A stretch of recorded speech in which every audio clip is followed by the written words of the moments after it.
Brian Nadeau and Samantha Perry with you here at Gulfstream Park. Of course, it's Breeders' Cup weekend. We hope to see you out here at Gulfstream Park, and we hope to give you some winning opinions here on the Friday card. We're going to take a quick look at opinions on each 4 of the main races here. I'm going to start it with race number 5, the Breeders' Cup Juvenile Turf Sprint. I like Slider a lot. Outside speed.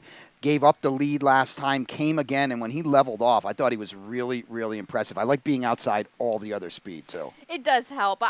Initially, I thought this horse he runs faster numbers on dirt, let's just put it that way, but it was a very gallant effort on the turf, and he can improve off of that, but can he work a trip from the 11 post? Yeah, I think that's an interesting possibility, and we'll see what we get. He should be a square price as well. Who would you like a little bit? Well, you have to give a little bit of a shout-out to our 2 Gulfstream Park Royal Palm juveniles, fillies in. Colts, Crimson Advocate, and No Name Mets. Both of those horses went to Ascot, and Crimson Advocate did quite well.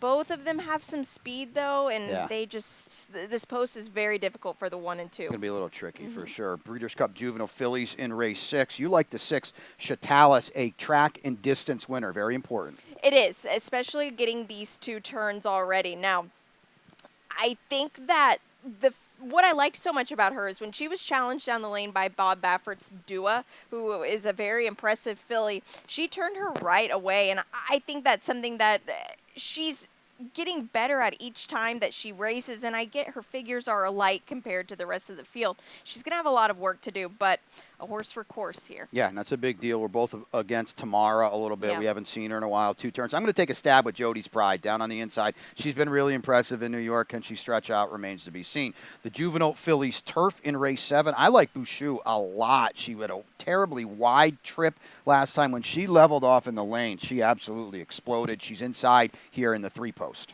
And I kind of don't think that the exports in this spot are as strong as maybe some of the other Breeders' Cup races we'll see throughout the weekend. And a U.S. horse could very well take this. It's a good post for this horse here. This was such a hard one to really just narrow down one horse. Flattery, of course, has the trip experience being here at Santa Anita already. I kind of like Gala Brand a little bit. Maybe she can close on hopefully some speed in front of her. Yeah, it should be a pretty lively pace. Timberlake for you in the Breeders' Cup Juvenile. You got to talk me on him. I'm against him. I understand why. Last time in the Champagne, it was a sloppy track, but this horse has a lot of talent, and I don't think we've gotten to the bottom of him just yet. His figures are fast. This is a tricky race here because a lot of these horses are going to try the 2 turns for the first time, which could be a bit problematic for some of them, but Brad Cox gets him ready to roll. I like the work coming into this race at Churchill Downs on October 27th. It was 59-4, but it was just in hand. If he would have been let out a notch by Florent Giroux, who was up aboard that work, he might have just been gone goodbye, shading 58. So I think that this horse has a way to move forward. I'm going to try to blow this up with Noted. I don't have a strong opinion. He's won at 2 turns at Monmouth. The other Todd Pletcher, we'll call him. That's the Breeders' Cup Friday. Hope to see you out here at Gulfstream Park.